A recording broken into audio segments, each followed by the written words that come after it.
Olá, pessoal! Estamos iniciando mais um podcast Eco Gateway Talks. Aproveito já para te convidar a se inscrever. Se não é inscrito, corre lá, se inscreva. Todas as quartas-feiras temos sempre uma entrevista com um grande especialista.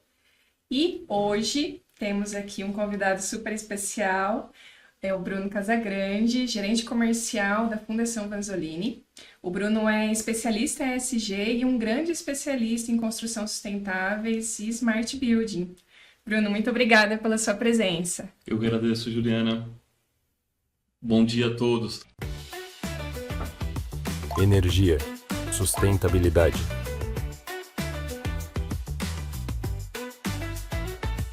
Eco Gateway Talks. Hoje o nosso grande desejo aqui é falar um pouquinho, conhecer um pouquinho mais sobre o Bruno, sobre a trajetória. Então, Bruno, conta um pouquinho pra gente sobre a sua trajetória de carreira, sobre a sua formação e, e de repente os principais marcos aí que os pontos altos da sua carreira que te fizeram chegar a Vanzolini hoje. Vamos lá, Juliana. Eu sou formado em administração com ênfase em marketing. Comecei a minha trajetória profissional atuando em uma seguradora. Eu comecei fazendo análise de riscos, né, para liquidação de contas médicas.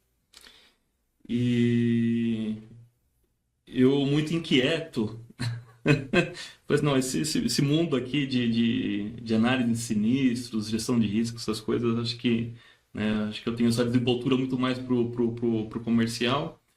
Eu tive uma oportunidade e eu acabei indo trabalhar na Philips. Passei uma temporada na Philips trabalhando na parte de apoio técnico, de iluminações, inclusive, né? Uma das partes da Philips era dessa área de iluminação. E na sequência eu tive uma oportunidade de trabalhar com as certificações, né? A parte de iluminação envolve muita segurança, né? Segurança para o usuário, segurança para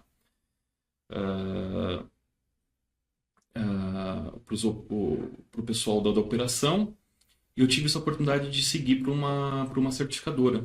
Então eu começo em 2005, em uma certificadora americana, justamente nessa área de appliances e medical, certificações de segurança para o usuário.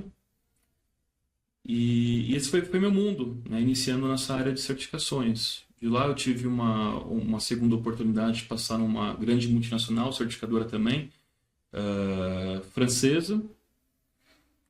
E na sequência,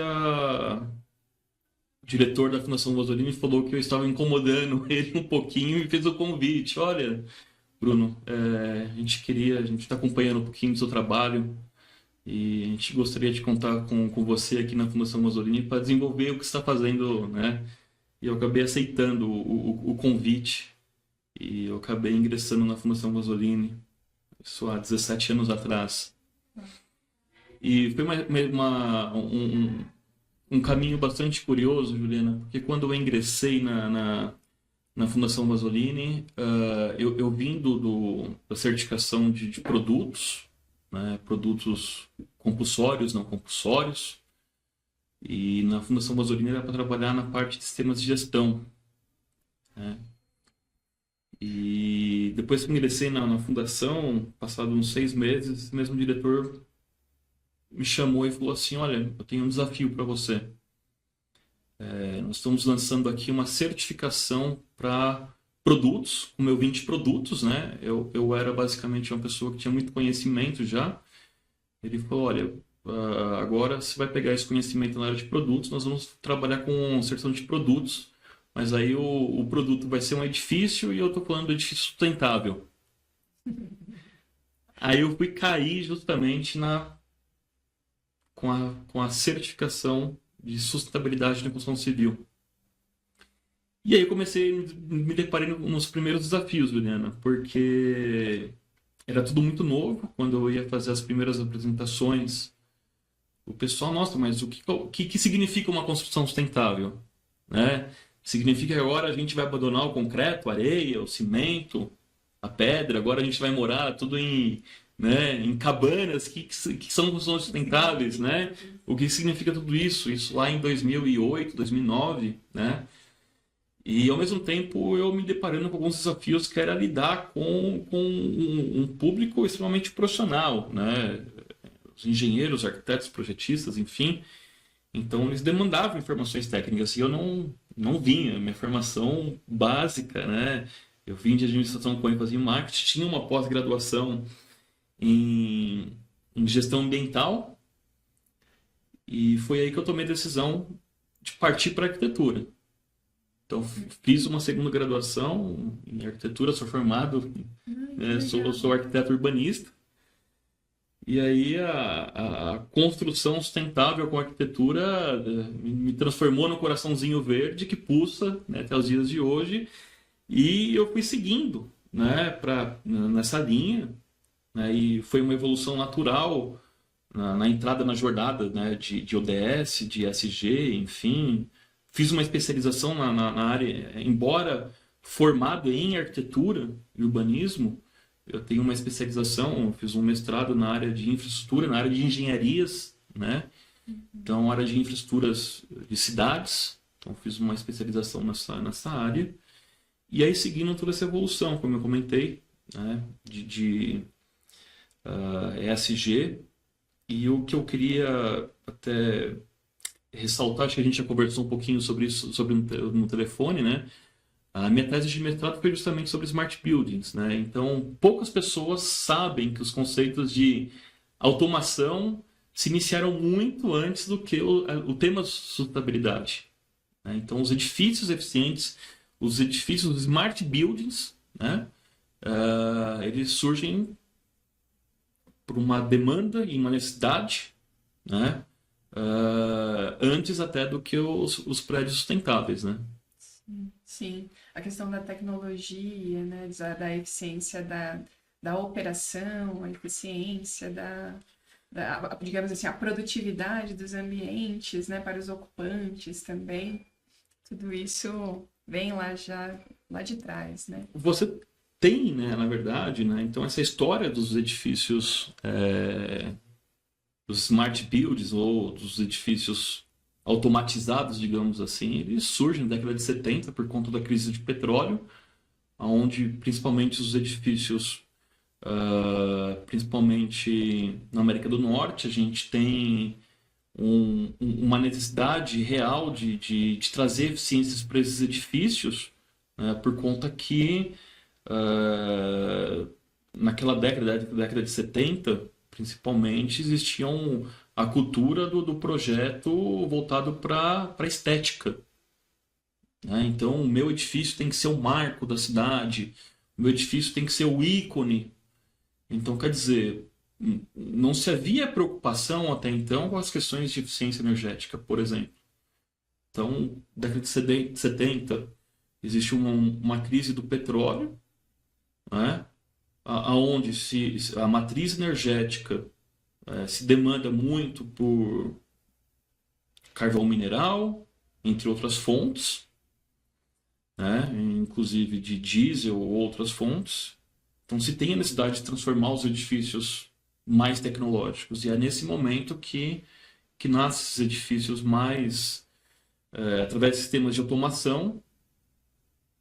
Para quê? Para justamente se garantir, né, o conforto dos usuários, mantendo a sua operação, digamos assim, mais eficiente. Então, aí que entra o primeiro sistemas de automação dos edifícios, né? Então, são os primeiros passos para unir conforto, né, conforto, bem-estar dos usuários, com um desempenho aprimorado na parte de eficiência energética, né?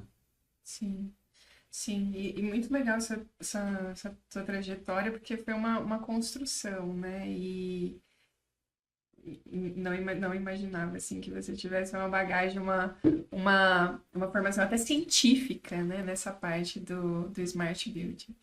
Mas até por isso, por esse vasto conhecimento e bastante aprofundado, que já fica aqui também um spoiler, né? Mas Bruno será nosso palestrante no Congresso de Edificações do Futuro Expo, que será no dia 3 de dezembro, um evento que será realizado em parceria com o Instituto de Energia e Ambiente da USP. Convido todos. E Bruno será nosso palestrante. E não só isso, né, Bruno? Falando um pouquinho sobre construções sustentáveis, falando sobre certificações e também contribuindo com um artigo técnico para o nosso panorama, nosso relatório sobre o cenário brasileiro das edificações sustentáveis inteligentes no Brasil. Então, muito obrigada por isso também.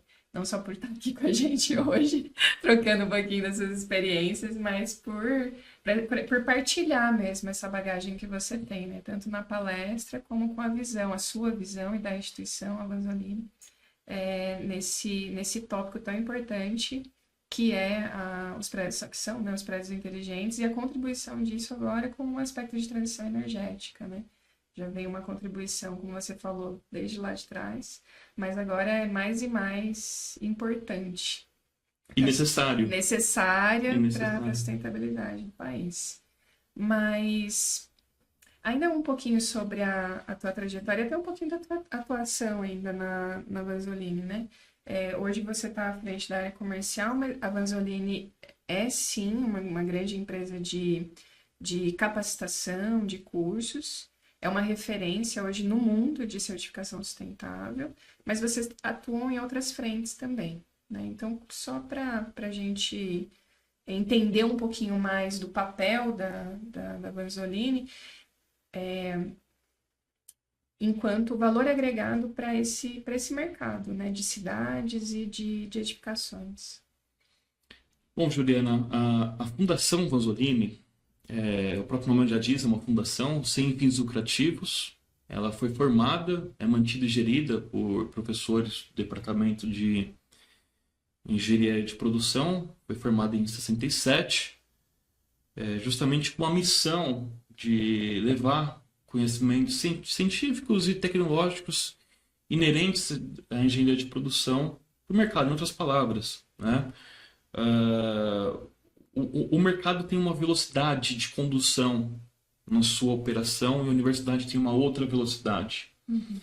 E a fundação ela nasce justamente para levar o conhecimento da universidade para o mercado, na velocidade que o mercado precisa, né? Então, a fundação ela vem justamente para contribuir para a sociedade com as questões da sustentabilidade, as questões de qualidade, de segurança, né?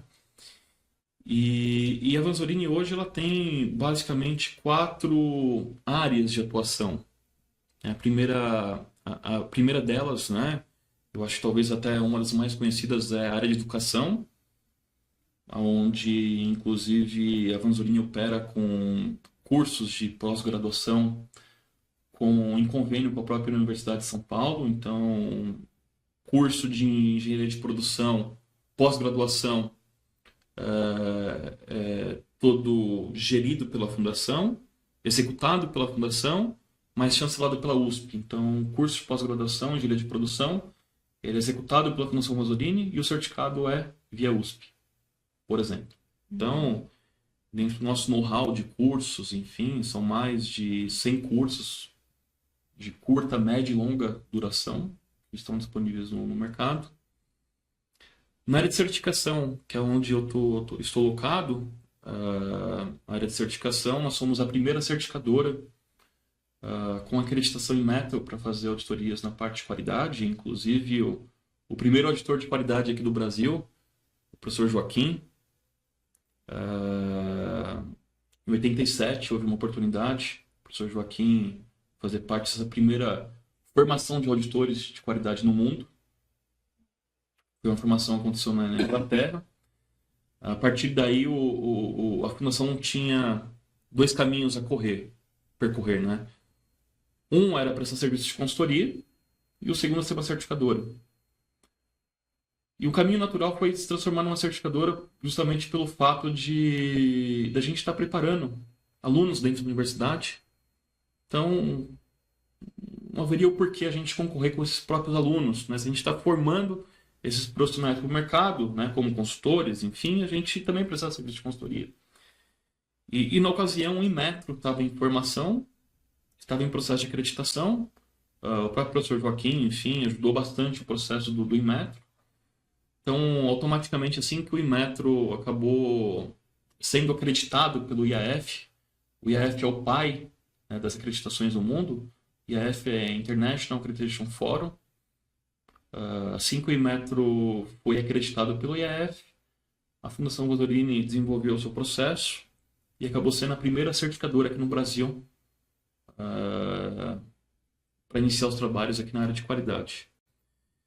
Atualmente, a Vanzolini opera com mais de 70 padrões normativos de certificação. E hoje nós temos mais ou menos uns 4.000 clientes espalhados no Brasil, os nossos vizinhos aqui na América do Sul, temos operações na América do Norte, na Europa, temos auditores e operação na Ásia também. E nossa rede aí é composta de mais ou menos 700 profissionais. Temos uma outra área, que é a área de soluções. É uma área onde a gente sempre brinca, né?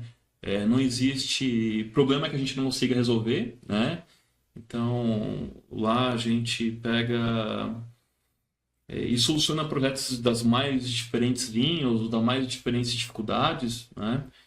Então, desde eventualmente solucionar problemas de linha de produção, enfim, até mesmo desenvolver respiradores artificiais. A gente fez isso na pandemia, desenvolvemos coração artificial para o Hospital das Clínicas, enfim, entre outras soluções que a gente pode prestar. E a quarta e última unidade de negócio, nós somos uma ICT, uma Instituição de Ciência e Tecnologia, credenciados junto ao Ministério de Ciência e Tecnologia, que permite que a Fundação Vanzolini faça projetos a fundo perdido e projetos também que usam captação de recursos de empresas privadas, aonde essa empresa, ela, em vez de destinar o pagamento de impostos, existe um percentual, essa empresa pode desenvolver projetos, desde que esses projetos sejam utilizados para a sociedade. Então, basicamente, são essas 4 linhas de atuação da Fundação. Só queria lembrar que tudo que a Vanzolini faz, né, ela tem que ter um impacto para a sociedade. Então, é melhorar a qualidade de vida das pessoas, é trazer mais segurança, trazer mais qualidade, é fazer com que o Brasil ela prospere economicamente, de uma maneira sustentável, enfim, e usando tudo isso que eu comentei para você através da universidade, do seu conhecimento e de seus profissionais. Muito legal, muito legal. Então eu não tinha essa visão do todo, né? Conhecia a parte de educação, um pouquinho ali da parte das certificações, mas é muito mais, né? Mais aprofundado e parabéns pelo que vocês desenvolvem.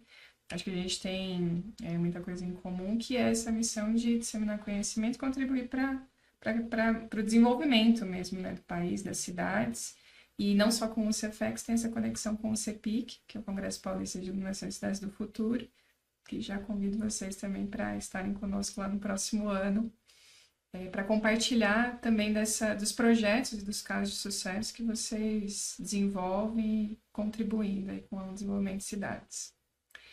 Mas nosso tema aqui, Smart Building, voltando então ao tema central, conta um pouquinho sobre a certificação, né, de construção sustentáveis. Qual é a base, né? Qual que é a essência, quais são os principais critérios e de repente, já se você puder citar, né, algum case relevante para a gente poder se situar aqui sobre o impacto disso. Olha só, Juliana, eu vou contar um pouquinho de como surgiu a história lá de construção sustentável na Fundação Vanzolini. Alguns dos nossos parceiros, né, nem chego a dizer que é cliente, porque a gente tem cliente parceiros há mais de 30 anos lá na Vanzolini, né? Então, alguns desses parceiros da fundação, em 2006, 2007, chegaram até a Vanzolini e falaram assim: Vanzolini, olha, nós já temos certificações de qualidade, de meio ambiente, de saúde e segurança, temos o PBQPH, Trava-Línguas, né, que é o Programa Brasileiro da Qualidade e Habitat, que está lá no Ministério das Cidades. Eu já tenho todas essas certificações, só que quando eu lanço o meu empreendimento, uma quadra do meu empreendimento, o meu concorrente está lançando lá um empreendimento dele, chamado EcoXPTO. Aí esse meu concorrente, ele não tem nenhuma das certificações que eu tenho aqui, né? Ele coloca lá um bicicletário, coloca na época, né? Tô falando em 2006, 2007, coloca lá uma lâmpada fluorescente e tá falando que o dele é sustentável. E como que eu, que já tenho todas as certificações, né? Já passo por auditorias, já tenho aqui, né? Toda uma cadeia de fornecedores rastreáveis, etc. Tal, como eu consigo demonstrar para o mercado que meu empreendimento ele é sustentável? Né? E a segunda demanda é que, na ocasião, outros modelos de certificação estavam começando de maneira embrionária aqui no Brasil, e esses modelos eles não eram adaptados para a realidade do Brasil. Então, o que esses empreendedores, esses parceiros falaram para a Fundação Vanzolini? Olha, como esses modelos eles não são adaptados para o Brasil, eu tenho alto custo de implantação, eu tenho eventualmente risco jurídico pelo fato de eventualmente não atender uma norma brasileira, enfim. Então, a Vanzolini recebeu essa demanda e falou assim: olha, legal, então vamos lá, a nossa contribuição para a sociedade. Então, foi montado um grupo de trabalho, e esse grupo de trabalho mapeou o que existia no mundo, né, em termos de certificação de construção sustentável. E ali em 2007, a gente encontrou quase 30 modelos de certificação, né? Então, e a ideia da Vanzolini não era reinventar a roda, era justamente pegar um processo que conceitualmente já existia, né? Parâmetros, enfim, que já tinha sua aplicação, né, em campo feita, que já tinha experiência. E nessa ocasião a gente chegou a vários modelos, né? E nós chegamos até o modelo francês. E o modelo francês foi o modelo que a gente escolheu por alguns fatores, tá? Porque na ocasião, dentro desse processo de quase 30 modelos, né? Então você tinha lá um modelo americano, um modelo japonês, um modelo o francês, o alemão, o britânico, enfim. E a gente acabou justamente escolhendo o modelo francês por conta do quê? Aí eu vou puxar o saco como arquiteto, né? Então, muita da plasticidade, né, da nossa arquitetura, ela está embasada, até por conta da nossa colonização, para uma arquitetura europeia, porque a gente usa muito o concreto armado, e a tecnologia do concreto armado vem da Escola Politécnica da França. Né? O uso da tecnologia do concreto armado, da plasticidade, enfim, ela vem da Escola Politécnica da França. Então, esse foi a primeira questão, né? A questão cultural nossa. Né? Já tinha uma semelhança. Exato. E o segundo fator era o seguinte: o modelo francês, ele é feito, poucas pessoas sabem disso, o modelo francês, que é o HQE, os indicadores eles foram desenvolvidos pelo governo francês. Existem 2 laboratórios que são governamentais, que é o CSTB e o Qualitel. O CSTB ele é uma espécie de um IPT, enfim, aqui no Brasil, e a BNT, porque ele desenvolve normas, enfim, faz ensaios de construção civil. Foi o principal, foi o responsável pela reconstrução, inclusive, da Europa pós-guerra, né? Ele é muito respeitado, o CSTB, só que ele trabalha com todos os empreendimentos do setor de serviços. Uhum. E existe o Qualitel, que trabalha na França com os empreendimentos habitacionais. Então, as normas de certificação na Europa foram conduzidos pelo CSTB e pelo Qualitel. E ambos, quando a gente fez os contatos, eles falaram, olha, a gente permite com que vocês adquiram o nosso know-how e que vocês possam reproduzir isso, né, para o Brasil. Inclusive, era o ano, na ocasião, da França no Brasil, né? Então, isso também foi um outro fator que favoreceu bastante.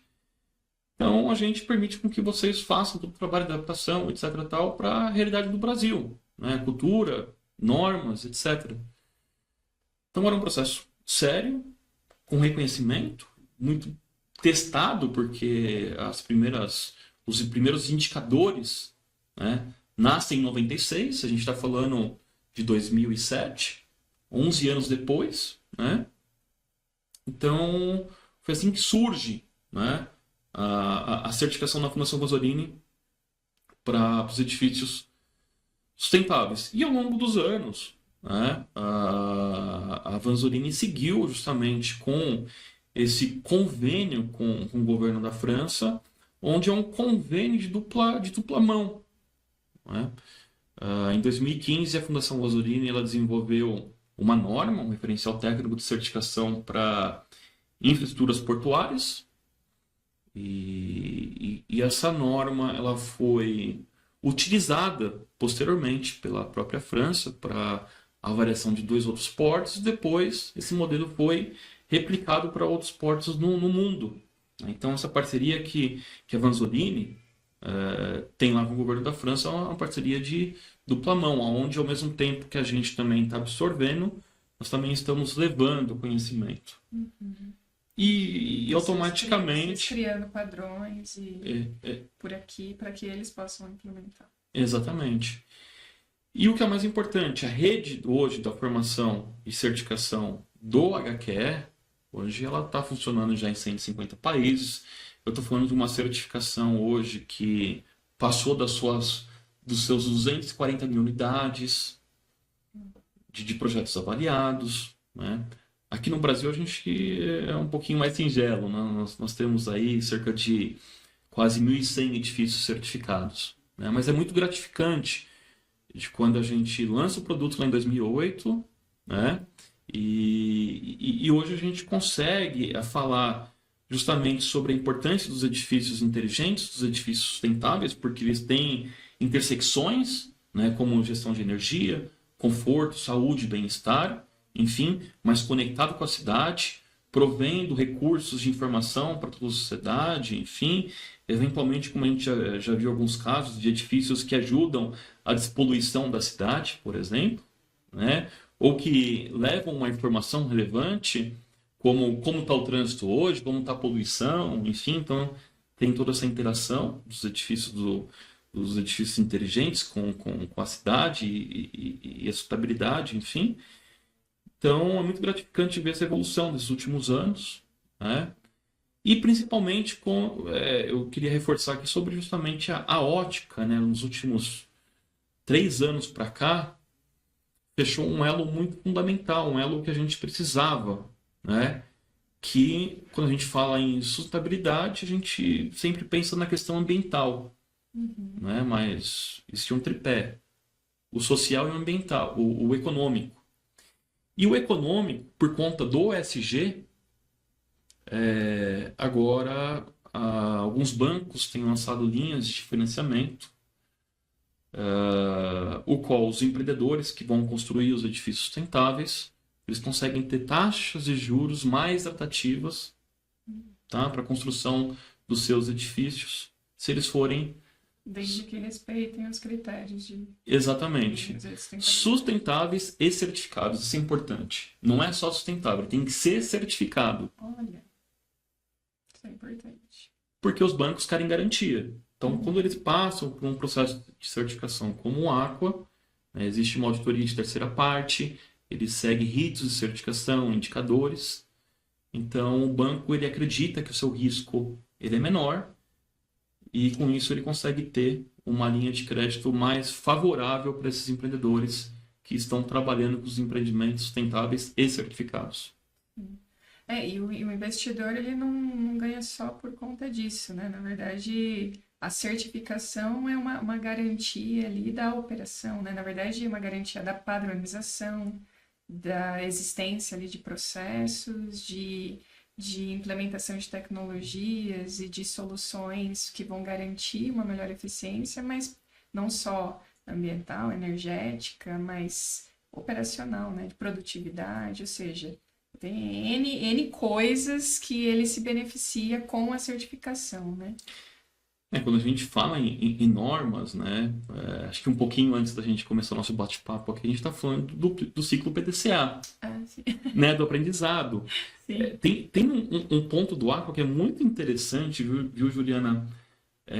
Quando o empreendedor ele termina o seu empreendimento, ele é obrigado a fazer um balanço daquele empreendimento. E aí, naquele balanço, ele vai colocar no papel tudo aquilo que foi positivo, tudo aquilo que foi negativo, para quê? Para ele melhorar o próximo empreendimento. Uhum. Então, assim, eu vou dar alguns exemplos bastante didáticos aqui, né, em cima da linha econômica. Então, teve um empreendedor que fez o seu primeiro empreendimento lá certificado conosco, que ele começou com 3% adicional do seu custo, né, no primeiro empreendimento. O segundo empreendimento caiu, foi reduzindo. Hoje, ele já está com 1,89 negativo. Ou seja, ele está ganhando dinheiro pelo fato de seguir uma norma, de ter todos os seus processos alinhados internamente, planejados, controlados internamente, né? Com seus fornecedores, etc. Então, ele já conseguiu a 1,89 Olha só. de redução. Então, assim, a gente está falando de empreendimentos de VGV, né, de valor geral de venda, aí, na casa aí de 40, 50, 60 ou até mais milhões de reais. Empreendimentos residenciais, o que não é muito, é empreendimento pequeno. Mas se você transformar isso, né, esses mesmos indicadores para empreendimentos maiores, enfim, ou seja, é muito dinheiro envolvido. Com certeza. Ou seja, certificação não é custo. É investimento. É investimento. É investimento. É investimento porque tem muito a ganhar, né? E não só financeiro, mas também proporcionando qualidade, né? Conforto e qualidade de vida para quem for fazer uso daquele ambiente. Exatamente. E a gente estava conversando também um pouquinho lá atrás sobre a questão da complexidade, né, desses prédios sustentáveis e inteligentes. Porque antes vocês tinham uma série de categorias a considerar na certificação. Hoje, como que está isso hoje em dia? Pergunta bem colocada, Juliana. Inclusive, esse vai ser o tema do nosso encontro do dia 3, né? Dos edifícios do futuro. Quando a gente fala de construções sustentáveis, enfim, e a gente vê o nosso planeta passando por todas essas transformações, a gente está aqui em São Paulo, hora tá frio, hora tá calor, hora chove muito, hora venta muito. Então, quer dizer, esses problemas que a gente tem passado, né, eles requerem os edifícios passando por toda essa transformação e cada vez mais ela é mais rápida, né? Então, um dos pontos, por exemplo, que você falou dos indicadores, né? O Aqua, anteriormente, a gente trabalhava com 14 categorias, né? Agora, com essa nova atualização, que foi feita agora no último ano, a gente passa para 21 categorias, enfim. Então, a gente subiu um pouco mais, um processo natural, até de melhoria contínua dentro dos nossos processos.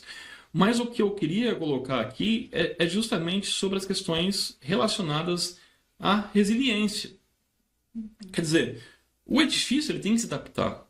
Ele tem que se adaptar às situações climáticas adversas para gerar o conforto, a saúde, a bem-estar, né?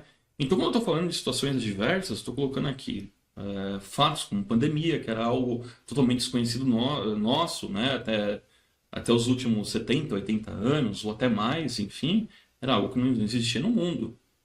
Então, como que esses edifícios vão, de certa forma, colaborar né, com a saúde e bem-estar dos seus ocupantes, dos seus usuários. Como que, em termos de resiliência urbana, né, como que ela vai enfrentar os fatos, né, eventualmente de inundações, entre outros aspectos climáticos que a gente vem, né, enfrentando. Então, quer dizer, eu preciso preparar o edifício hoje de uma forma um pouco mais complexa, né? Os projetos hoje são mais complexos, né? Então, eu queria dar só um outro exemplo aqui, só para fechar. Nós tivemos aí, né, há pouco tempo atrás, um terremoto na Turquia, né, onde se teve ali muitos óbitos, muitas perdas, enfim. E assim, o fato é que esses edifícios da Turquia, eles desabaram justamente pelo fato de não seguirem normas técnicas. Isso foi comprovado, né? Então, quer dizer, e hoje cada vez mais, hoje, embora o Brasil não tenha abalo sísmico, o porquê que não pode haver abalos sísmicos dentro de um curto prazo, por exemplo, em um curto período? Isso pode acontecer no Brasil. O porquê não? Nós tivemos abalos sísmicos, né, recentemente, grandes abalos sísmicos, enfim. O Chile tem bastante abalo sísmico, mas tem o grau desses abalos e constância cada vez mais. E isso pode seguir aqui para o nosso país também. Né? Então, quer dizer, será que os nossos edifícios também não precisam ser pensados, planejados para também ter alguns cuidados relacionados a abalos sísmicos? Agora, mudança climática, mudança total, né? Dos padrões aí, realmente. Bom, e até então, quando a gente fala também, né, de construções sustentáveis, o conceito de construção, né? Você se preocupa com a geolocalização, com a questão da qualidade, né, das características do solo, mas hoje você também se preocupa com os tipos de materiais, com conforto térmico. Você tem a possibilidade hoje de agregar já outras possibilidades, né? Ou seja, geração de energia solar. Hoje a gente tem alguns conceitos, né, das edificações, energia zero, vamos O dizer. net zero? Net zero, né? Exato, zero em água, zero energia. Zero energia, exatamente. Então, na tua visão, quais são essas novas recomendações? Porque a gente vai falar um pouquinho dessas tendências, tecnologias de futuro, né? Faz sentido? O que você entende que é importante para compor uma edificação do futuro? Olha, a edificação do futuro, ela precisa ser mais que nunca conectada, né? Ela precisa trabalhar com essa... E eu digo assim, conectada não é conectada só para os usuários, para trazer uma informação.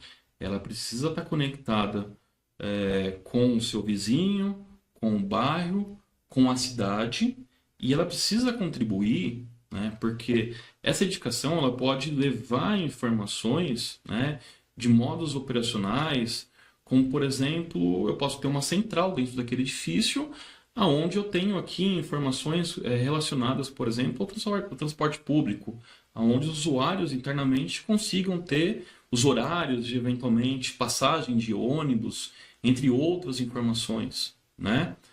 Agora, ao mesmo tempo, né, esse edifício ele precisa ser, digamos assim, conceitualmente o mais forte possível, né, perante essas intempéries que a gente vem passando. E se eventualmente houver algum tipo de catástrofe, mesmo que temporária, como que esses edifícios podem passar a se manter operando, digamos assim, né, sem eventualmente uma intervenção externa, né? Eu digo justamente o que está acontecendo aqui em São Paulo com os problemas que a gente tem dos cotidianos vendavais que acabam gerando todo o problema relacionado à falta de energia, de rede, né? Então você tem inúmeras consequências, né? Então, se os edifícios conseguirem, de alguma forma, se manterem autônomos por um período, né? O quanto mais possível, melhor é, né? Então significa que eu perco um pouco da necessidade, enfim, de terceiros, né? Então acho que o prédio do futuro é aquele que ele precisa manter a sua operação de maneira estável, né? Estável em termos de conforto dos usuários, né? Estável em termos de conexão, né? Agregação para a cidade, para o bairro, com vizinhos, com o seu entorno, né? E que automaticamente ele também consiga suportar tudo isso que a gente está passando por, né? Em termos de mudanças climáticas. Eu acho que os desafios aí para os arquitetos, os engenheiros do futuro é justamente fazer essa, né, integração harmônica de tudo isso que eu estou falando aqui agora. Muito legal. Eu acredito que a certificação é um passo, mas aí você precisa também pensar, né, nessas integrações, fazer com que o prédio seja realmente autônomo. Então, entram, né, essas questões não só do projeto mesmo civil, da questão ambiental, eficiência, mais conectividade e IoT. Nessa parte de implementação de inteligência e IoT, qual que é a tua visão, né? Porque daí entra muito não só na questão operacional, mas também que você bem citou aqui, a gente conversou um pouquinho antes, da inteligência, da qualidade do ambiente para o usuário, né? E isso também acaba influenciando em redução de custos, né, para a operação. Mas qual que é a tua visão, assim, o que você entende que isso agrega? Eu acho que é um processo sem volta, né, Juliana? Como a sustentabilidade veio para ficar, enfim, as preocupações ambientais, socioeconômicas, né? Então, a gente está passando agora pela transformação 4.0, né? Desde da manufatura, enfim, nós que somos da área comercial, a gente fala muito sobre a jornada dos nossos clientes, né? Fazer acompanhamento. E tudo aquilo falando em comercial, né? Hoje, quando a gente faz acompanhamento da jornada do cliente, eventualmente o cliente ele tem a opção, né? Estou falando de manufatura. Então, por exemplo, eu quero comprar um tênis, né? O que antes ele não poderia escolher a cor, o tipo de solado, etc. Tal, hoje com a IoT, enfim, é possível que o próprio cliente faça a sua personalização, né, do seu tênis, enfim, estou dando só um exemplo. Mas a mesma coisa com a edificação. Ou seja, aquela edificação conectada, enfim, com armazenamento de dados, ele vai permitir que o edifício ele seja mais seguro, ele vai permitir que ele tenha uma relação que ele vai conseguir agregar com seus vizinhos, com a sociedade, enfim, que ele seja, que ele tenha esse grau de automação para ser mais eficiente, sobretudo, porque ele vai conseguir, na verdade, o usuário ele vai conseguir personalizar a sua operação. Então, quer dizer, eu preciso de mais conforto, menos conforto, mais consumo de água, menos consumo de água, enfim. Então, essas questões da dinâmica, né, de automação, essa visão, ela traz esse conceito justamente de poder agregar na operação, sobretudo, a customização, né? Então, você tem milhares de combinações dentro do edifício que hoje, eventualmente, a gente não consegue fazer, mas que futuramente a gente vai conseguir. Trazer milhares de combinação, né, na operação, eu digo assim, na operação, na gestão de facilities, na gestão do ativo, né, e fazer com que esse ativo funcione com mais responsabilidade, com várias atrações, digamos assim, né, e aonde o usuário ele vai, né, ter uma segurança na operação em termos de estabilidade, como esse exemplo que eu dei anteriormente, né, de modo que ele, né, consiga agregar saúde, segurança, bem-estar, conforto, né, justamente com aquelas necessidades que ele tem no dia a dia, né? Eventualmente ele precisa, ele consome. Então, ele, eventualmente, se for uma empresa, né, estiver dentro de um edifício corporativo, aquele processo de compras, por exemplo, ele vai ser facilitado, com compra de insumos, enfim, compartilhamento de necessidade entre vizinhos, digamos assim, de ambientes, de espaços, né? Então, tudo isso vai permitir com que os processos sejam mais ágeis, mais efetivos, eu entendo também menos burocrático e muito mais ágil e eficiente, né? Em todos os sentidos. Em todos os sentidos. Com certeza. Bom, então já encaminhando aqui um pouquinho para o final. Então, pessoal, por que foram essas provocações assim ao Bruno? Porque dentro dessa conversa, né, o que a gente gostaria de trazer aqui é o quanto as edificações, né, ela contribui de fato com transição energética, mas com a operação dessas edificações, com a qualidade de vida das pessoas e também trazer um pouquinho da essência desse nosso encontro. Ali a gente vai falar um pouquinho do cenário no Brasil, das edificações sustentáveis inteligentes. Vamos falar, sim, sobre certificações, critérios, a importância, né, como adquirir. Falaremos também, obviamente, né, de políticas públicas, vamos falar sobre o mapeamento das diferentes tecnologias voltadas à automação predial e à iluminação, porque tudo isso junto, né, sai um bom resultado. A iluminação, ela consome muita energia, né? Acho que em termos de participação, em termos de necessidade, a iluminação pública, ela tem um bom percentual em termos de relevância, digamos assim, em termos de consumo. Então, para esse processo que a gente está passando agora de transição energética, é mais que fundamental esse tipo de discussão. Sim, sim. A iluminação hoje dentro das edificações é mais do que uma questão de eficiência energética. Hoje a gente está falando de iluminação adaptativa, hoje a gente fala de iluminação os sensores, na verdade, onde a gente consegue setar os níveis ideais respeitando normas de ambiente de trabalho.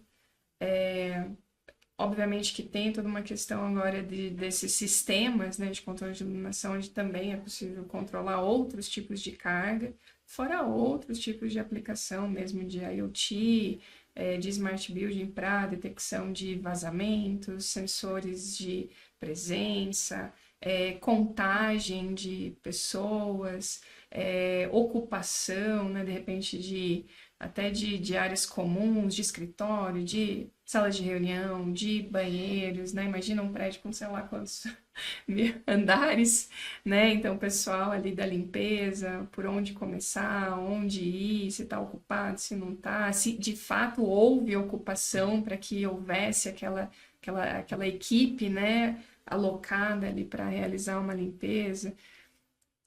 Fora outras milhares de coisas, né? Ou seja, controlar a energia, fazer a medição, na verdade, fazer a gestão da energia, onde iniciar os processos de conservação, onde entender um pouquinho da demanda, né? Para saber, puxa, vou ficar aqui no mercado cativo, vou para o mercado livre, vou gerar minha própria energia, vou usar película, o que eu vou fazer da vida, né? A gente colocar em prática, né, Juliana? Colocar em prática o que a gente está passando até mesmo por conta da inteligência artificial, né?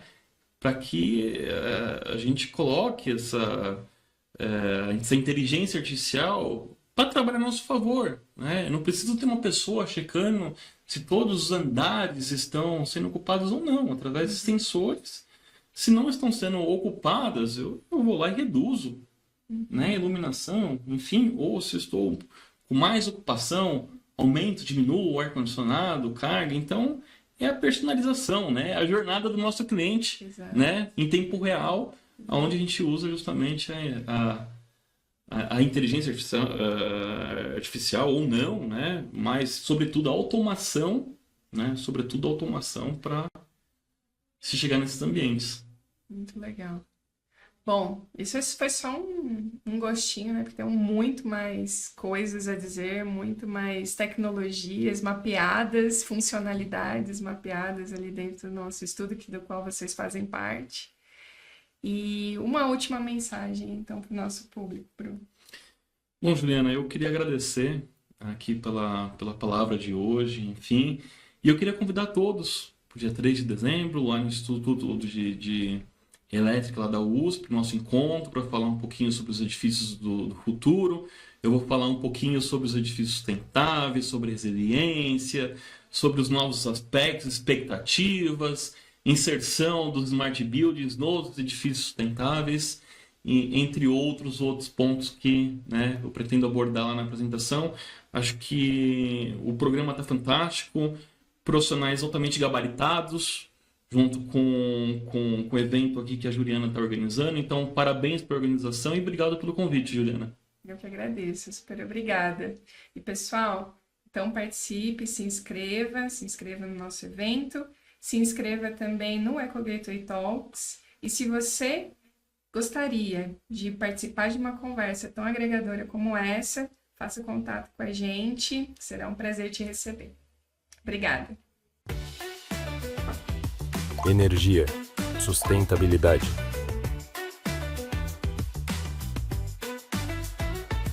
Eco Gateway Talks.